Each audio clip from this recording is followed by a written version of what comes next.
어라? 왜 만석이 어깨에 점이 없는 거지? 그러게요. 정말 귀신이 고칼 노릇이네요. 윤보배 여사는 안나가 그린 그림이 자신의 아들인 강만석의 사진을 보고 그렸다는 사실을 단 1초 만에 눈치채는 모습이었어요. 아들의 모습이 온전히 담긴 유일한 독사진. 강세란에게 아들의 사진을 건네받은 후로 매일 밤 셀 수 없이 꺼내보고 어루만지면서 아들을 마음속으로 그리워했던 윤보배 여사니까요. 하지만 윤보배의 아들임을 증명하는 중요한 표식, 바로 파란색 왕점이 없다는 사실은 당연히 윤보배 여사에게 상당한 충격으로 다가올 수밖에 없었는데요. 그런데 바로 그때 안나가 스케치북을 떨어뜨렸던 그 자리에서 정다정이 건네줬던 강만석의 사진이 발견됩니다. 여사님, 안나가 이 사진을 보고 아드님을 그렸나봐요. 아이고 내 정신 좀 봐. 사진에 묻은 피를 닦는다는 게 깜빡 잊고 있었구나. 이렇게 피가 묻어있으니까 안나가 점을 못 봤나 보네. 양집사, 물티슈 한 장만 줘봐. 그러자 조심스럽게 사진에 묻은 피를 닦아보는 윤보배 여사. 하지만 유감스럽게도 어깨에 있어야 할 파란색 왕점은 그 어디에도 보이질 않았죠. 이게 뭐지? 아니 양집사, 세란이가 준 사진에는 점이 있는데 어떻게 다정이가 준 사진에는 점이 없을 수가 있어? 이게 말이 된다고 생각해. 표면이 매끄러운 걸 보면 점이 있는 부위만 지워진 건 아닌 것 같은데 그거 참 진짜 이상하네요. 여사님, 제가 요 옆에 있는 사진관에 가서 한번 여쭤볼게요. 그래, 얼른 가서 물어봐. 잠시 후 보배정 근처에 있는 사진관에 도착한 양집사는 사진사로부터 매우 충격적인 이야기를 전해 듣습니다. 점이 있는 사진은 아주 교묘하게 조작된 사진이네요. 육안으로 판별하기 쉽지 않은 걸 보면 전문가가 작정하고 조작한 것 같아요. 잠시만요. 그러면 지금 점이 없는 사진이 원본이라는 말씀이세요? 네, 맞습니다. 사진 속 남자분의 어깨에는 원래부터 점이 없어요. 결국 이러한 충격적인 사실은 곧바로 윤보배 여사의 귀에도 들어가게 되고 당연히 윤보배 여사는 더더욱 혼란에 빠질 수밖에 없었습니다. 안나가 사라졌다는 사실만 해도 마음이 진정이 안 되는 상황이었는데 난데없이 아들 강만석에게 파란색 왕점이 없다는 사실까지 알게 되니 그야말로 멘붕일 수밖에 없었죠. 그렇게 잠시 생각에 잠기는가 싶더니 핸드폰을 꺼내서 강세란에게 곧바로 전화를 거는 윤보배 여사. 송이 문제로 안 그래도 정신이 없을 강세란을 괜히 강만석 문제로 힘들게 하고 싶지는 않았지만 그래도 이 문제는 강세란이 사진을 조작해버린 중대한 사안이기 때문에 곧바로 짚고 넘어가야 한다고 생각했거든요. 할머니, 저 지금 통화할 기분 아니에요. 이만 끊을게요. 세란아, 중요하게 물어볼 것이 있어서 전화했다. 네가 나한테 줬던 네 아빠 사진 말이다. 사진관에서 말하길 교묘하게 조작된 사진이라고 하던데 이게 도대체 무슨 말이야? 너 정말 아빠 어깨에 점이 없는데 일부러 점이 있게 보이려고 조작한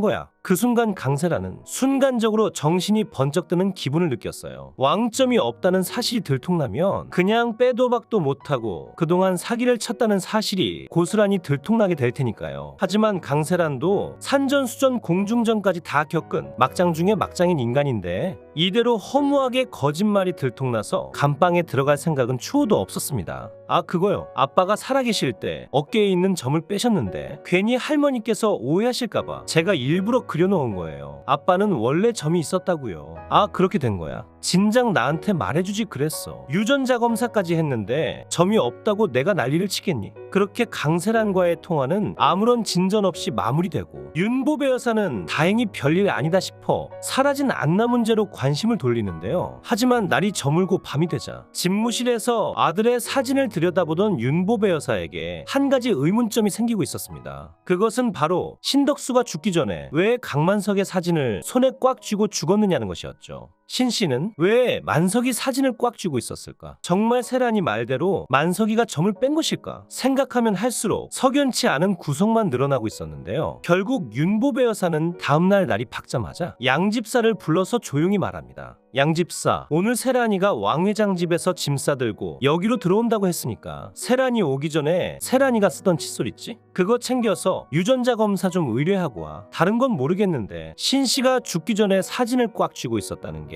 영 마음에 걸려. 예, 알겠습니다 여사님.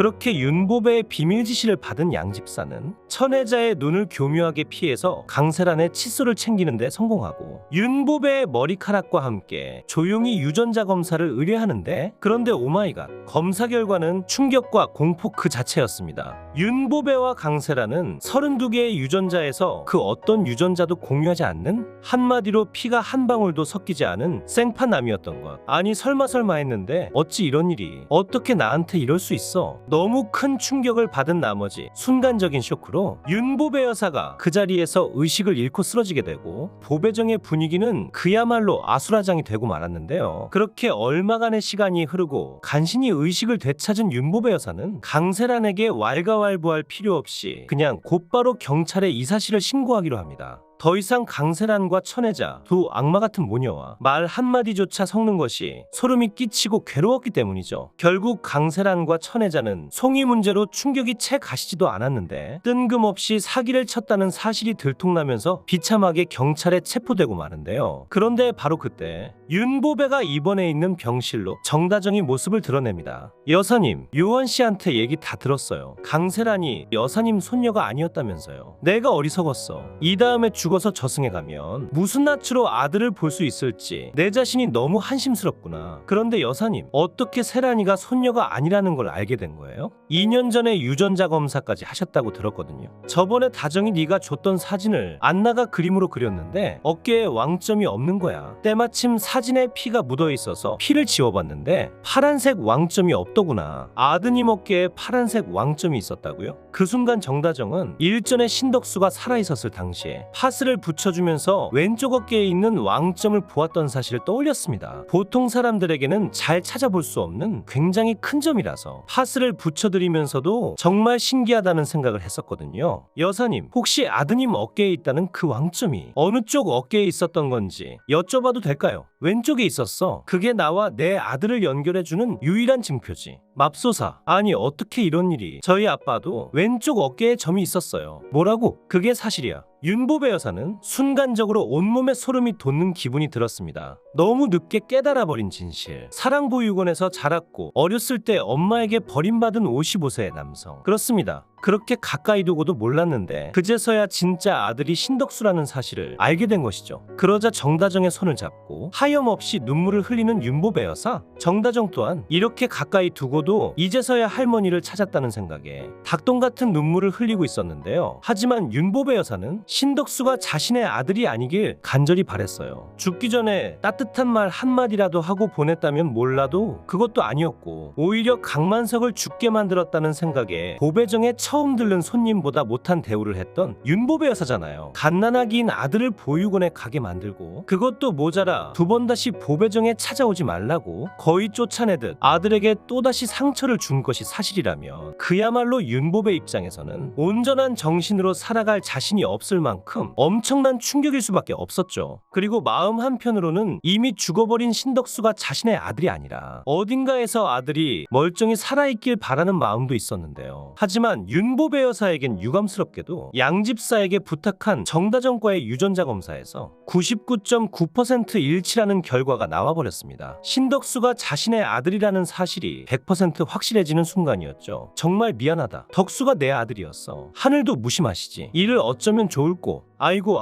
여사님, 아니 할머니, 지금부터 제가 드리는 말씀 놀라지 말고 들으세요. 아빠는 그냥 돌아가신 게 아니에요. 다정아, 그게 무슨 말이야? 덕수가 누구한테 죽임을 당하기라도 했다는 말이야. 네, 맞아요. 강세란이 아빠를 돌아가시게 만들었다고요. 2년 전에 신덕수가 사고를 당했던 날 강세란이 신덕수와 몸싸움을 하는 듯한 바디캠 영상을 정다정에게 건네받은 윤보배 여사는 영상을 보자마자 강세란에 대한 분노가 당연히 폭발할 수밖에 없었습니다. 유전자 검사를 바꿔치기해서 날 감쪽같이 속인 것도 모자라 내 아들을 죽게 만들다니. 윤보배 입장에서는 정말 갈아 마셔도 시원찮을 만큼 분노할 수밖에 없었죠. 절대 용서할 수 없어. 그 순간 손목에 꽂혀있던 링거 바늘을 빼버리고 병원을 박차고 경찰서로 달려가는 윤보배. 그렇게 도착한 경찰서에는 강세란과 천혜자가 사문서 위조죄와 사기죄로 유치장에 갇힌 상태였는데요. 여사님이 여긴 어쩐 일로 오셨어요? 그러자 죽일 듯한 눈으로 강세란의 싸대기를 후려갈기면서 윤보배 여사가 다음과 같이 말합니다. 네가 내 아들 죽게 만들었어? 이런 천하의 몹쓸년 같으니라고. 내 아들 왜 죽였어? 이 악마 같은 년아. 내 아들 살려내 이 년아. 영상을 끝까지 시청해주셔서 감사합니다. 구독과 좋아요는 제가 영상을 제작하는데 큰 힘이 됩니다. 구독, 좋아요